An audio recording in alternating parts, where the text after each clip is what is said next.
자, 이제 3교시 시작하겠습니다. 3교시 주제는 경영입니다. 경영. 그래서 기업과 가계에 대해서 알아보겠습니다.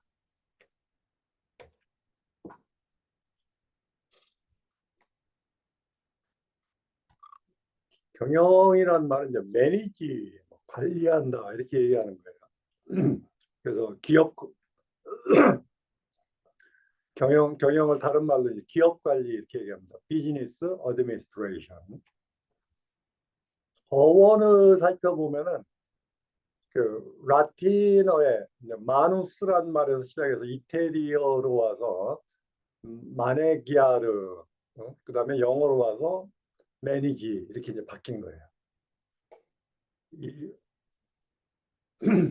라틴어에서 이거 마누스란 뜻은 뭐냐, 이게 손으로 한다는 뜻, 손을 이용한다. 영어 단어에 보면 뭐 매뉴얼 뭐 이런 말이 있죠. 그뭐 규칙 뭐 정해진 절차를 하는데 매뉴얼하면 손으로 한다 그런 뜻이에요. 중세에서는 이제 간의 수공업 이것을 매니지라고 불렀습니다. 여기 이제 간의 수공업자 옛날 그 그림이 있죠. 이게 장인들이 모여가지고 각종 도구를 이용해가지고 물건을 만들어내는 겁니다. 그러니까 이 간의 수공업이 지금의 이제 공장을 이용한 대량 생산 방식으로 이제 바뀌면서 경제가 이렇게 발전을 해온 겁니다. 경영이라는 것을 한자로 보면 이렇게 쓰는데 여기서 영이라는 말은 집을 뜻하는 거예요. 흔히 이제 한자 단어에 보면 우리 병영생활 이러죠. 그 장병들이 사는 집 뭐 이런 뜻이에요. 영내. 그러니까 일반 살림살이하는 가정을 영자로 잘 쓰지는 않고 어떤 이런 군사 목적, 어떤 특정 집단의 뭐 숙소 뭐 이런 의미로 이제 영을 씁니다. 근데 경영하면 그 말 뜻은 뭐냐면 집을 다스린다는 거예요. 집을 다스린다. 그럼 한자로 경영이라고 써놓으니까 이거를 뭐 고대 그리스 사람들 보고 저 집을 다스린다는 말을 이들 말로 뭐라고 그래? 하고 물어봤으면은 오이코스가 집이란 뜻이었죠. 노미아가 다스린다니까. 오이코노미아라고 번역을 했을 거예요. 근데 오이코노미아는 우리가 이코노미, 경제라고 번역하잖아요. 이 말은 뭐냐면 이 학문 분야가 생겨나기 시작하면서 이 경제나 경영이라는 게 차이가 좀 모호했던 겁니다.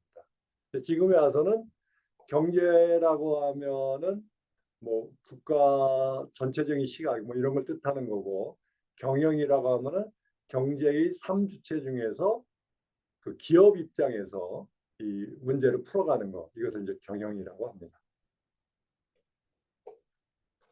기업을 관리한다. 비즈니스 어드미니스트레이션이라고 하는 것은 무슨 뜻일까요? 저걸 알려고 하면 먼저 기업이 뭔지부터 알아야 되겠죠. 기업이 뭘까요? 삼성전자, 현대자동차, 뭐 이런 기업들. 기업이 뭐예요? 이게 어디 재화와 용역, 이게 팔릴 만한 물건이죠. 팔릴 수 있는 것을 만들어내기 위해서 모여있는 협동실체다. 그냥 개인이 만들어내는 거, 그건 먼저 뭐 가게, 뭐 개인 기업이고, 그다음에 뭐 소수의 사람이 모여서 하는 거. 옛날 중세 시대는 이게 이제 간의 수공업이었죠. 근데 지금에 와서는 이것이 이제 대량 생산하는 종업원 그 근로자를 두고 그 각종 뭐 관리자들이 참여하면서 공동으로 활동하는 이런 실체다 하는 그게 기업이에요. 기업의 목표는 뭘까요? 흔히 이제 이익 극대화라고 얘기를 하는데 그거는 좀 기업의 목표로서 좀 굉장히 협의의 좁은 의미로 보는 거야. 기업의 목표는 기업 가치를 극대화하는 거다. 그래서 기업 가치 중에서도 특히 이제 주주 가치를 극대화하는 거다. 이렇게 봅니다. 물론 이후에 이제 기업의 사회적 책임 뭐 이런 것도 많이 강조하면서 기업의 목표가 그 경제적, 재무적인 수치뿐만 아니라 좀 다양한 변수를 포괄하는 형태로 이렇게 이제 진화를 했습니다. 기업을 운영하는 원리는 뭘까요? 효율성을 높여서 수익을 창출하는 겁니다. 그러니까 왜 장사를 하느냐? 장사하는데 어떤 뭐 미천이 뭐 들어가겠죠? 그 들인 미천보다 거기서 팔아서 받는 수익이 더 크니까 장사를 하는 거예요. 왜 기업을 하느냐? 그러니까 왜 뭐 전기자동차를 만드느냐? 전기자동차 필요한 뭐 배터리부터 해가지고 각종 부품을 모아가지고 그걸 전기자동차 형체의 제품으로 만들어 파니까 더 수익이 나더라 하는 거죠. 그러니까 그걸 잘 만들 수 있을수록, 즉 효율성이 높을수록 수익을 많이 내고 더 좋은 기업이 되는 겁니다. 기업의 활동을 측정하는 가장 대표적인 방법이 바로 주가 지수예요. 그 주가라는 거는 기업의 보통주의 시장 거래 가격이에요. 그 우리나라 종합주가지수 코스피 지수 하면은 한국 증권시장에 상장되어 있는 약 뭐 한 1,000개 정도 기업들의 주가의 가중평균, 뭐 시가총액 이런 걸 만들어낸 것이 그 코스피 지수예요. 그러니까 어느 나라의 기업들이 요새 좀 장사를 잘하나, 사정이 좋은가 나쁜가 이거 알려면 어떻게 돼요? 그 나라의 종합주가지수를 보면 되는 거죠. 저 최근에 한번 종합주가를 한번 볼까요? 한 5년 정도로 본 거예요. S&P 500. 이건 어느 나라 거죠? 미국입니다. 미국. 스탠다드 앤 푸어사에서 만들어낸 500는 뭐예요? 미국에서 똘똘한 기업 500개. 그 기업의 시가총액을 모아놓은 거예요. 지표로 만들어서. 일본은 뭘 봐야 돼요? 니케이 지수라는 걸 봐야 돼요. 니케이라는 거는 어, 일본의 경제, 어? 일본 경제 신문사에서 만들어낸 지표다 하는 그런 뜻이에요. 한국은 코스피, 코리안 스탁, 코리안 스탁 프라이스 인덱스 그걸 주는 것이 코스피입니다. 중국은 뭘 보냐? 상해 종합주가 지수를 봐요. 지난 5년간 보면 미국은 5년간 보지 말고 최근 한 1, 2년만 볼까요? 2023년, 24년 보면은 아주 성과가 좋아요. 어? 그 2022년도에 정점을 찍었다가 많이 하락했었는데 그때부터 다시 이제 올라가가지고 지금 역사적 고점을 돌파한 거예요. 일본의 니케이 지수는 30년 불황을 끝내고 지금 역사적인 고점을 갱신했어요. 니케이 지수가 38,000포인트를 넘었어요. 한국의 코스피 지수는 그냥 지지비네. 옆으로 횡보하고 있어요. 크게 일어나지는 못하고 있어요. 중국의 지수는 어때요? 아주 많이 추락했다가 이제 좀 회복하는 뭐 이런 모습이에요. 그러니까 각 나라마다 저 주가 지수 흐름 모습이 다르잖아요. 미국과 일본은 최근 2년간 상승하는 모습, 한국은 횡보하는 모습, 중국은 하락했다가 회복하는 모습. 이런 것이 바로 기업 활동의 전반적인 추세를 읽어낼 수 있는 하나의 방법입니다. 자, 우리나라 산업들 어떤 것들이 있을까요? 기업들이 이제 어느 분야에서 뭐 사업을 잘하고 있는가 이걸 보여주는 거예요. 제조업 분야에 보면은 1등 산업이 자동차예요, 자동차. 1995년부터 해가지고 최근까지 봤을 때 제조업의 비중이 저렇게 높은 거예요. 우리가 일반적으로 반도체가 우리나라 경제를 이끌고 있다 이렇게 생각을 많이들 하는데 반도체 물론 중요해요. 근데 반도체가 이렇게 부각된 거는 2021년도 있고 아마 지금은 자동차하고 반도체 비중이 서로 엎치락뒤치락 뭐 이런 상태일 겁니다. 다음에 우리나라 그 제조업 중에서 이제 석유 정제 또는 석유화학 관련돼 가지고는 그 비중이 점점 줄어들고 있어요.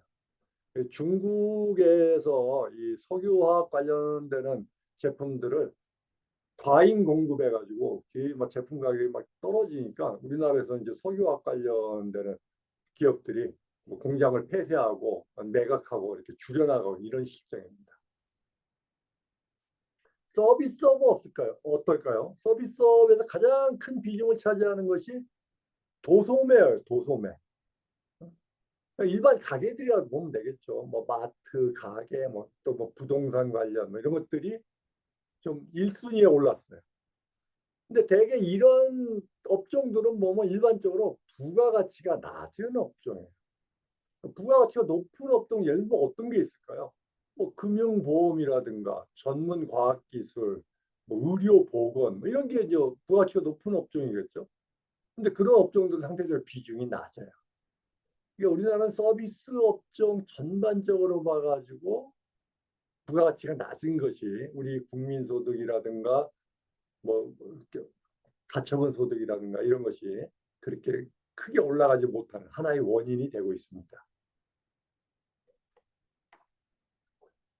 기업 중에서 이제 한계 기업이라는 곳이 있어요.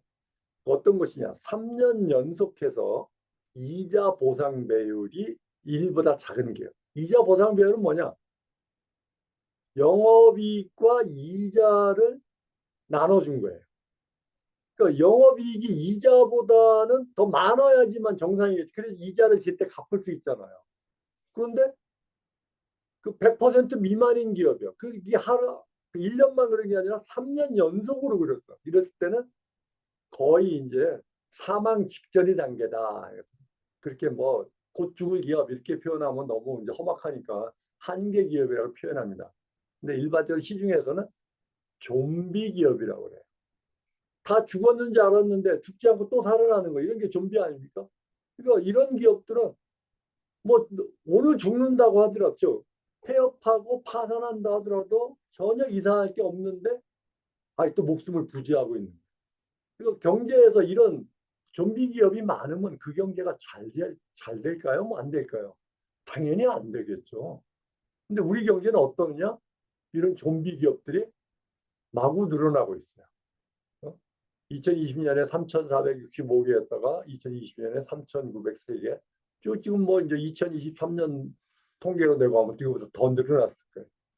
그러니까 전체 기업 중에서 한 15%, 이게 작은 숫자가 아니죠. 이 15%의 회사는 그냥 목숨만 붙어 있는 기업이다 하는 거예요. 그 기업이 활발하게 활동해야지만 경제에서 생산을 많이 하고 소득을 창출하고 뭐 이런 긍정적인 효과가 나오는데 그렇지 못한 기업이 늘어나고 있다는 것이 우리 경제의 이제 큰 문제점입니다. 자, 우리 경제를 운영하는 데 있어서 내 돈만 가지고 운영할 수는 없어요. 그 남의 돈, 빚도 써야 됩니다. 자, 전체 경제 중에서 민간에서 빌려다 쓴 돈, 민간 신용이라고 해요. 무슨 뜻이냐면 가게가 빌린 돈하고 기업이 빌린 돈을 합친 거예요. 민간 신용이에요. 그러니까 정부 부채는 빼고 민간 신용 부채가 어떻게 되는가 봤더니 이렇게 막 늘어나고 있는 거예요. GDP 대비해 가지고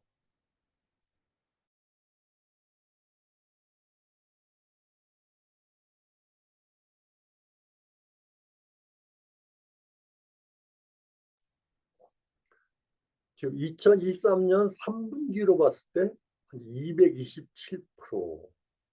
그러니까 1년간 벌어들인 거의 2배 넘게 빚을 지고 있다 하는 거예요. 그 빚이 많으면은 뭐 이자 비용도 크고 여러 가지 의사결정도 어렵고 뭐 등등 뭐 문제점이 많이 발생하겠죠. 지금 우리 경제는 그 빚을 어떻게 하든지 좀 더 줄이는 쪽으로 앞으로 운영을 해야 됩니다.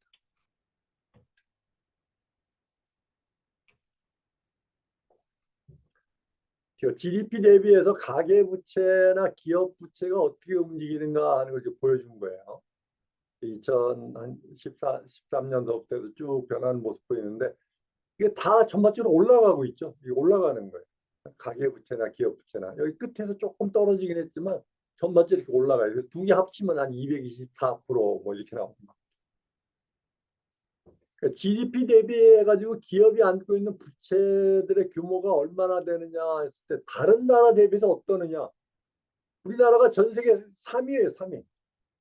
IIF라는 국제금융협회 조사를 했는데 이 중에서 홍콩은 이제 도시국가고 뭐 중국의 한 부분이니까 홍콩을 빼고 생각한다면 2등입니다. 부채가 많은 나라. 부채가 제일 많은 기업 부채가 제일 많은 나라 어디? 중국이에요. 지금 중국 경쟁이 굉장히 어렵다고 그러죠. 그래서 대학생들이 졸업하고 나서 취업을 못 해가지고 막 탕핑족이라고 뭐 사진도 많이 올라오고 막 그러고 있어요. 자, 기업들이 이렇게 부채가 많은 기업이 부채가 누적되면 결국은 어떻게 돼요? 파산하는 거예요. 이자를 못 갚으면 기업이 망하고 파산하고 거기 다니던 근로자들은 다 이제 직장을 잃게 되는 거겠죠.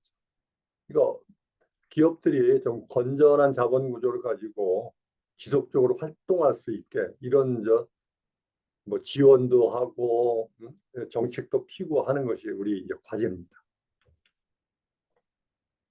가계부채는 어떻게 되냐? 가계부채가 많다는 얘기 여러분들 참 많이 들었을 거예요. 그렇죠? 근데 가계부채의 대상이 뭔가는 집계하는 방식에 따라 다 달라요. 그래서 어떤 때는 뭐 1,800조라고 했다가 어떤 때는 뭐 2,000조가 넘는다고 어떤 때는 3,000조가 넘는다고 다 달라요. 그거는 집계 방식의 차이가 있기 때문에 가계신용 통계라는 거, 자금순환 통계라는 거. 국제 비교를 하려면 자금순환 통계 방식이라는 걸 써야 돼요. 그래서 자금순환 통계 방식으로 해가지고 했을 때 한 2,328조. 일반 가계부채로 보면 1,875조인데 이거보다는 이제 비영리 단체까지 포함해서 봤을 때 훨씬 더 많은 뭐 이런 상태입니다. 빚을 지는 데 있어서 또 자영업 하는 사람들도 빚이 많아요. 그래서 개인 사업자 한 명당 얼마나 빚을 지고 있는가 봤더니 한 1억 8천 정도. 2022년 조사까지 나와 있네요. 2023년도까지 하면 이거보다 좀 더 높아졌을 것 같아요. 이 빚을 지고 있는 사람들이 이제 원리금을 제대로 못 갚는 거, 그걸 이제 연체라고 그러죠. 연체율이 얼마나 되느냐, 뭐 0.4%에서 0.37%, 뭐 요 정도 왔다 갔다 하고 있습니다. 근데 이런 한 명당 평균 대출액보다 다중 채무자, 그러니까 여러 가지 채무를 동시에 가지고 있는 사람들, 이 사람들이 우리 경제의 큰 이제 내관이 되고 있어요. 이 사람들이 빚을 못 갚고 파산해 버리면 우리 경제가 이제 막 여러 군데가 이제 무너지게 돼요. 이 자영업을 운영하는 건 참 힘들어요. 우리 뭐 좀 좋은 일자리가 회사 같은 좋은 회사, 큰 회사, 뭐 정규직 이런 일자리가 없다 보니까 또는 뭐 일찍 정년퇴직하고 나오면은 마땅히 할 게 없으니까 다 창업을 합니다. 자영업을 차려요. 주로 차리는 것이 뭐 커피점, 뭐 치킨점, 뭐 이런 것들이죠 다. 근데 서울에서 창업해서 3년 뒤에 살아남는 거하고 죽은 거하고 업종 대표적인 거 10개씩 뽑아놓은 자료가 있어요. 그러니까 요쪽에 있는 이쪽으로 창업하는 사람, 뭐 치과의원, 일반인 이런 건 뭐 창업이라고 보기보다는 자기 뭐 전문 직장이 되는 거죠. 약국 뭐 이런. 근데 그나마 이제 세탁소, 편의점, 뭐 헬스클럽 이런 데가 좀 살아남는 직종에 업종에 속합니다. 망하는 업종 제일 많이 망한 것이 뭐 한식 음식점. 우리 뭐 K 푸드 뭐 얘기는 하지만 뭐 길거리마다 골목마다 음식점이 아주 빽빽하지 않습니까? 다 메뉴도 다 비슷해요. 그러다 보니까 그 경쟁력이 없어가지고 차별성이 없고 그래가지고 금방 망해버려요. 3년 뒤에 그 음식점이 간판 내리고 또 다른 음식점으로 바뀌는 거예요. 네일샵, 호프집, 피부관리, 분식점, 뭐 당구장, 의류점, 뭐 PC방 이런 것들이 이제 망하는 업종입니다. 우리나라 전체 가계부채 총액을 얼마나 되느냐 해서 집계 방법에 따라 다 다른데요. 가계 신용만 보면은 1867조예요. 근데 우리 전세보증금이라는 게 있죠. 내가 전세에 살면은 전세 뭐 3억 원의 전세 갔다 하면 내가 3억 원을 집주인한테 빌려준 거예요. 그러니까 집주인 입장에서 보면은 나한테 세 들어선 사람한테 네 돈 좀 빌려줘 해서 받아놓은 거고 나중에 이 사람이 나 이제 이 집 나갈래 하면 돌려줘야 되는 거죠. 그걸 못 돌려주면 어떻게 돼요? 그게 바로 전세 사기죠. 근데 이런 전세 보증금이 얼마나 되는가 했더니 약 1,000조 정도. 이것도 아니고 갚아야 되는데요. 못 갚으면 그 사기범이 되는 거예요. 사업자 대출, 자영업자들이 받은 대출이 약 한 700조 정도 되고 다 더하니까 3,621조예요. 그러면 2022년도 그 GDP 대비해 가지고 약 168% 정도 된다 이렇게 나와요. 굉장히 많은 크기죠. 이거 우리 국민이 다 안고 있는 빚이니까요. 근데 만약에 이게 3,621조라면 너무나 큰 단위니까 우리 피부에 와닿지는 않잖아요. 이렇게 생각해 보죠. 금리가 4%라고 하면 연이자가 얼마냐면 145조 원을 내는 거예요. 근데 이게 뭐 화폐를 세는 단위가 뭐 1,000만 원, 뭐 1억도 아니고 조 단위로 나오면 도저히 뭐 머릿속에 상상이 안 되잖아요. 145조 원이 얼마나 큰 돈이냐. 10억 원짜리 아파트가 14만 5천 채가 있는 거예요. 이 아파트가 1년에 이자로 나간다는 금액 똑같은 게 뭐야? 이 아파트 14만 5천 채의 주인이 은행으로 바뀌고 있다는 거예요. 매년. 그게 지금 우리 경제 현실인 거예요. 정말 기가 막히지 않습니까? 평생 노력해가지고 아파트 한 채, 집 한 채 마련하는 게 우리의 꿈인데 매년 14만 5천 채에 해당하는 아파트의 주인이 집주인이 은행으로 바뀌고 있는 겁니다. 그렇게 큰 빚을 안고 있는 거예요. 가계들이 자산과 소득은 얼마나 되는가? 우리 통계청에서 가계금융복지조사라는 거랍니다. 2023년에 보니까 자산이 약 5,200만 원, 부채가 9천만 원에서 순자산 두 개를 뺀 겁니다. 뺐더니 4,300, 543만 원 나왔어요. 여러분들 어떠세요? 여러분들 집에 순자산 얼마쯤 되나요? 한번 집에 가서 부모님한테도 한번 여쭤보세요.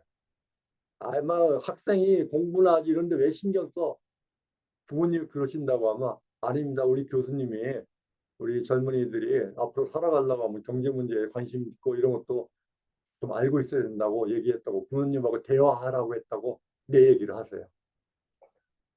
자, 여러분들 어떻게 생각하세요? 4억 3,540만 원 이게 큰 돈입니까? 작은 돈입니까? 여러분들도 꿈이 있죠. 앞으로 나는 뭐 돈 이만큼 벌고 싶어 할 때 대개 이 돈보다는 큰 숫자가 여러분들 목표 아닙니까? 자, 부자가 되려면은 총자산 얼마나 있어야 되느냐? 이거 부채까지 포함한 거예요. 했을 때 우리 경제에서 보면은 대개 10억 원 이상, 뭐 50억 이상, 뭐 이렇게 요구를 해요. 심지어 뭐 100억 이상이 부자다 이렇게 생각하는 사람이 많은 거예요. 그건 뭐 지나치게 좀 높게 보는 과장된 숫자이긴 하지만 일단 4억 3,540만 원이 그렇게 큰 돈은 아니죠. 야, LTV라는 거, 은행에서 이제 주택담보대출을 받을 수 있어요. 이 돈 가지고 LTV 60%, 즉, 집을 60%까지는 빌려준다 했으면 얼마짜리 집을 살 수 있느냐? 최대 10억 8천만 원짜리 주택을 구입해 할 수 있다. 이 돈을 들이면. 근데 물론 이때 이제 DSR이라는 그 뒤에 설명할 텐데 그 조건을 또 충족을 해야 됩니다. 이게 지금 우리나라 가구들의 평균적인 모습이에요.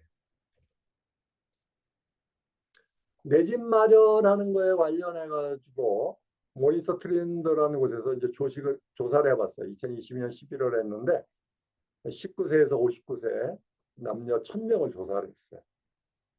내 집 마련하는 것이 필요할까요? 했더니 필요하다 하는 사람이 89.6%. 그러니까 한 90% 정도는 그래도 살아가면서 내 집은 있어야지 다 이렇게 생각하는 거예요. 자, 내 집이 있으면은 자녀를 낳아서 교육하고 뭐 등등 뭐 이렇게 직장 다니고 하는 데 있어서 가장 기본이 되는 것이다 하고 많은 사람들이 받아들이고 있는 거예요. 자, 그럼 내 집 마련은 언제 하는 게 좋을까? 했더니 30대에서 40대 요때가 좋다 하는 사람들이 한 50%가 넘어요. 일반적으로 사람들이 35세, 45세 요 기간이 뭐냐면 결혼을 하고 자녀를 낳고 하는 이런 시점이잖아요. 요 시점에 주택을 마련하는 게 좋겠다 생각하는 거야. 근데 우리 주변에 보면 뭐 소위 말해서 2030 세대 영끌 주택 마련 이런 기사들 많이 나왔었죠. 그게 뭐예요? 실제로 이게 주택이 필요한 시점보다 앞당겨서 미리 사는 세대들이 많았다. 그러다 보니까 이제 수요가 많이 몰린 거예요. 특히 이제 뭐 주거 여건이 좀 편리한, 쾌적한 아파트 쪽으로 이제 그 수요가 많이 빌리다 보니까 아파트 가격이 아주 급상승하는 그 아주 뭐 거품이 잔뜩 끼는 이런 모습이 이제 연출이 되는.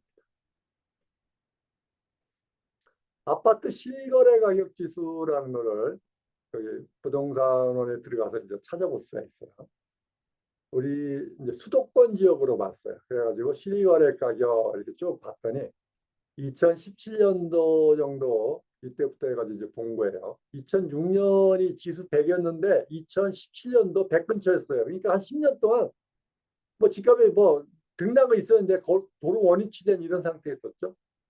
그러고 나서부터 이제 집값이 오르기 시작합니다. 2017년부터 오르기 시작해가지고 가장 정점을 찍었던 것이 2021년 10월 달에요. 수도권의 그 지수가 172. 그러니까 2017년 초에 보면 한 70% 올랐죠. 그랬다가 이제 급락하고 다시 좀 회복했다가 다시 2차 하락하고 이런 모습이에요.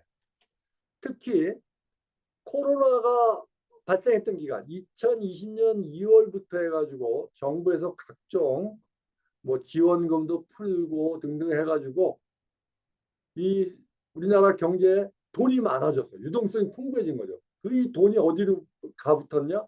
이것이 주가를 높이고 뭐 비트코인 가격을 올리고 그리고 주택 가격을 올린 거예요.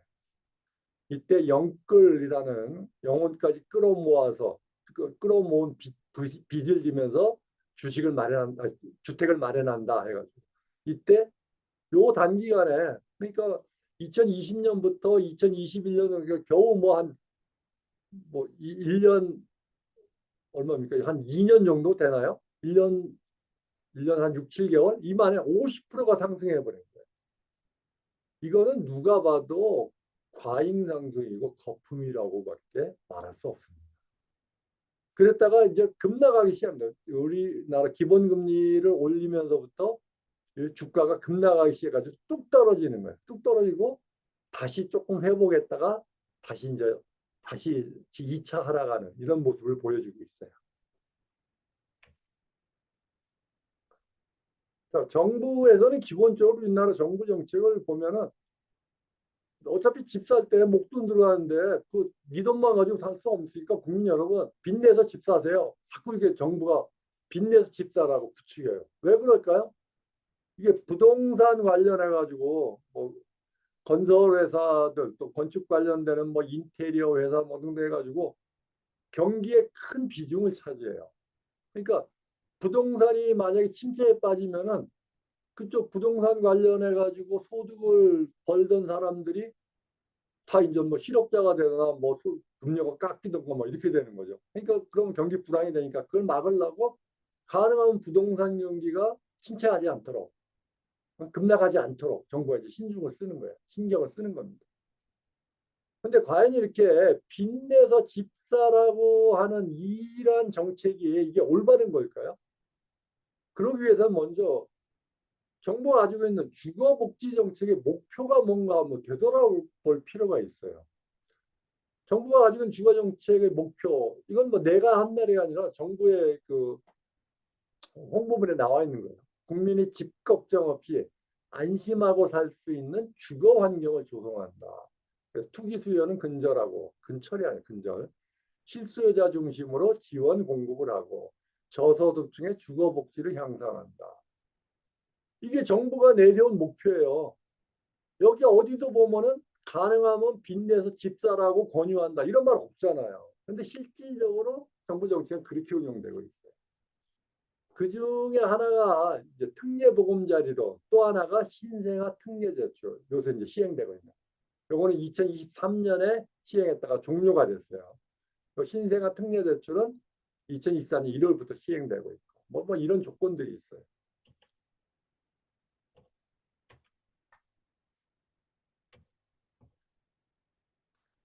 이 특례보금자리론 같은 데 보면은 만기를 50년까지도 주고 DSR이라는 걸 적용 안 한다. 그리고 DTI, LTV는 한다. 뭐 이렇게 한 거예요. 여기 DSR을 미적용한다는 걸 내가 빨갛게 써놨어. 이게 뭐냐면은 부채의 원리금 상환액 나누기 소득이에요. 소득에서 원리금으로 나가는 것이 40%를 넘으면 안 된다. 지금 현재 우리 그렇게 돼 있어요. 그런데 특례보금자리론을 돈을 빌려주면서는 DSR 계산하는데 여기 집어넣지 않겠다. 적용하지 않는다는 거예요. 그러니까 이 특례보험 자료는 받더라도 현재 내 DSR이 예를 들어 39%라고 하면 조금만 빚내도 40% 초과하니까 빚을 낼 수 없잖아요. 근데 이건 DSR 적용 안 한다. 그러니까 안심하고 이거하고 무관하게 빚을 내라 하고 정부가 권유를 한 거예요. 그래서 많은 사람들이 이 말을 듣고 해가지고 뭐 또 공급 목표가 한 39조였는데 37조가 신청해서 그걸 다 빌려간 거예요. 빌려가니까 그 하락하던 아파트 가격이 조금 상승을 하게 됐던 거예요. 근데 그거 가지고 이 특례보금자리라는 걸 계속 할 수 없으니까 그 다음에 만들어낸 것이 2024년부터는 신생아 특례. 그러니까 애기 나면은 아이 나면은 거기다 특례를 주겠다 하는. 근데 모든 이게 주택 정책이 이렇게 빚을 내서 집사라는 쪽으로 흘러가고 있는 거 이건 정말 바람직하지 못한 모습이에요. 원리금 상환을 한번 계산해 볼게요. 만약 6억 원짜리에 80% 대출 받고 만기 40년이라고 한다고 하고 이자율 2.2%라고 한다고 하면은 도대체 그 원리금 상환 얼마나 내느냐 해서 1회차 상환 금액이 약 150만 원 정도가 나와. 근데 가구당 월평균 소득이 한 500만 원이란 말이에요. 우리나라 조사를 해보니까. 그 150만 원씩 저걸 갚아 나가야 되는데 매달 40년 만기라고 해서 이게 무슨 뜻이에요? 내가 30달에 취업하고 60달에 퇴직한다고 해서 30년 근무한다고 퇴직하고도 10년을 더 상환해야 되는 거예요. 이건 뭐야? 평생 내 집의 노예가 되는 거예요. 집 마련하는 걸 갚아가지고 평생 집 월급, 집 원리금 갚다가 사망하고 저 집은 뭐 이제 자녀들한테 유산으로 주게 되겠죠. 이런 모습이 됩니다.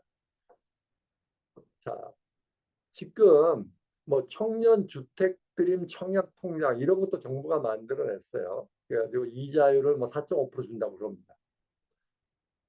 직금 빚내 가지고 연끌해 가지고 아파트 이런 거 사지 말고 직금 가입을 하세요. 이런 이자율 4.5%가 주는 정부가 지원해주는 이런 청년 주택 드림 청약 통장 가입하는 거예요. 그리고 한 4, 5년 동안 이거 꾸준히 가입하면서 돈을 모으는 겁니다. 4, 5년 후에 가면은 지금 현재의 아파트 가격보다는 상당히 조정돼 있을 것으로 많은 전문가들이 예측을 합니다. 분양가나 매매가가 하락했을 거라고 봐요. 그럼 그때 가가지고 한 2028년 정도 돼가지고 DSR 40%를 충족시키면서 대출을 받아가지고 내 집 마련하면 됩니다. 이것이 내 집 마련 전략의 기본 형태예요. 여러분들 사회 나가가지고 옆에 누가 집 있다고 자랑하는 거 거기에 대해서 나만 집이 없나 해가지고 초조해가지고 막 빚내가 집 사는 거 절대 그렇게 성급하게 결정하지 마세요. 좀 이런 기본 계획을 세우고 거기에 맞춰가지고 천천히 마련해도 됩니다. 연끌을 했다가 뭐 부담 일으킨다고 하는 기사들 여러분들 검색해 보세요. 아주 많이 나와요. 뉴스도 있고 뭐 여기 유튜브도 있고 이런 기사들이 많아요. 연끌 잘못해가지고 거의 뭐 살아갈 수가 없어요. 원리금 다 갚다고 뭐 결국 뭐 겨우 그 월급이라 가지고 한 300만 원 받는데 300만 원 중에서 뭐 150만 원, 200만 원이 원리금 갚는데 쓰는 거예요. 나머지 100만 원 가지고 어떻게 살아요? 못 사는 거죠. 올해 부동산 가격이 얼마나 될 것이냐 하고 전문가들이 예측을 해봤어요. 그랬더니 거의 반반 상승할 거다 하고 보는 사람 상승이 8명 나오고 하락할 거다 하는 사람이 7명. 그러니까 우리나라에서 부동산 관련 가장 잘 나간다 전문가다 하고 사는 사람들 사이에서도 이렇게 부동산 가격에 대해서 시각이 달라지고 있어요. 그럼 앞으로 2024년이 아니라 4년, 5년 후에는 어떤 모습이냐? 이 전문가들도 쉽게 예측하지 못해요.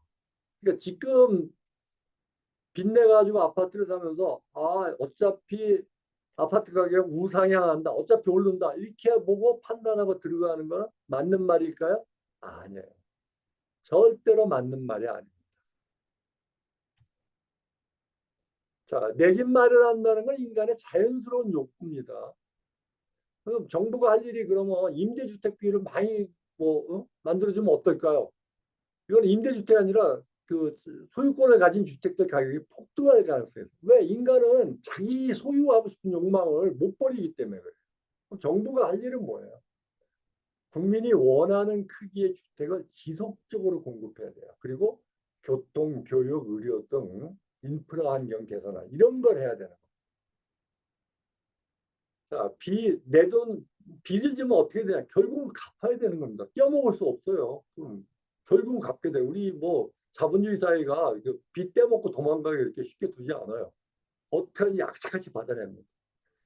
그럼 부채를 어느 정도 지는 것이 한계냐, 적절할 것이냐 했을 때, 뭐 적절한 것보다도 맥시멈이에요. DSR은 40%를 넘지 마라.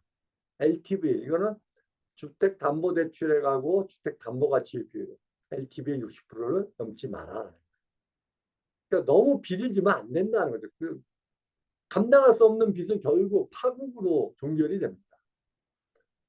우리 주택 과소비 이런 데 빠지면 안 돼요.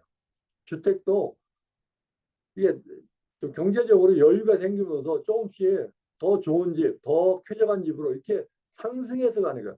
처음 사회생활하고 처음 신혼 시절부터 제일 뭐 쾌적한 뭐 아파트에 살아야 된다? 이거는 과소비예요. 빚내 가지고 집을 산 다음에 그 집값이 오르내림에 내 인생의 승부를 걸지 마세요. 우리 인생은 이거보다 훨씬 가치 있잖아요. 집값이 뭐 떨어졌다 가지고 내 인생 이번 생은 망했다. 이거 정말 얼마나 불행한 일입니까? 집값이 뭐라고? 집은 필요하지만 그렇다고 인생의 승부를 거기다 걸 대상물은 아닙니다. 앞으로도 위기와 역경은 계속 있을 거예요. 근데 여기에 이제 뭐 3포, 5포, 7포, 뭐 N포 이런 다 포기한다 이런 세대도 있고 이생망 이건 뭐죠? 이번 생은 망했다. 그러니까 망했으니까 어떻게 해요? 다음번 생에 어디 해본다 이런 뜻인가요? 아니에요. 어떻게 이렇게 함부로 내 소중한 삶을 생애를 이렇게 취급할 수 있어요? 또 포모 증후군이라는 거 있죠. 포모라는 건 뭐야? Fear of missing out. 나만 저기 못 낀 건가? 그러니까 뭐 다 잘 나가는 것 같아. SNS 보면 뭐 멋진 차 타고 뭐 좋은 레스토랑 가고 집도 훌륭하고 뭐 자녀들이랑 해외여행 가고 다 저렇게 사는 것 같고 나만 이렇게 좀 막 힘들게 살고 있는 거 아닌가 하는 이런 생각들을 많이 하게 되는 거예요. SNS 이제 한 폐예요. 근데 절대 그렇지 않아요. 사람들이 SNS에 올린 사진 그건 전부 다 과시적으로 자랑하려고 올리는 것이지 그 사람의 실체는 절대 아닙니다. 자, 이런 걸 잘못 생각하면 소위 말해서 영끌, 비투 이걸 하게 되는 거예요. 그러면 어떻게 돼요? 그야말로 진짜 그 삶이 그냥 뭐 집의 노예가 되고 빚의 노예가 되는 이런 암담한 상황에 빠지게 됩니다. 절대 빚을 함부로 쓰지 마세요. 정말 위험한 겁니다. 존 템플턴이라는 위대한 그 펀드 매니저 투자가가 있어요.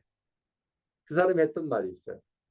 The four most expensive word. 이 세상에서 영어에서 제일 비싼 말 네 개가 있다. 그게 뭐냐? This time is different.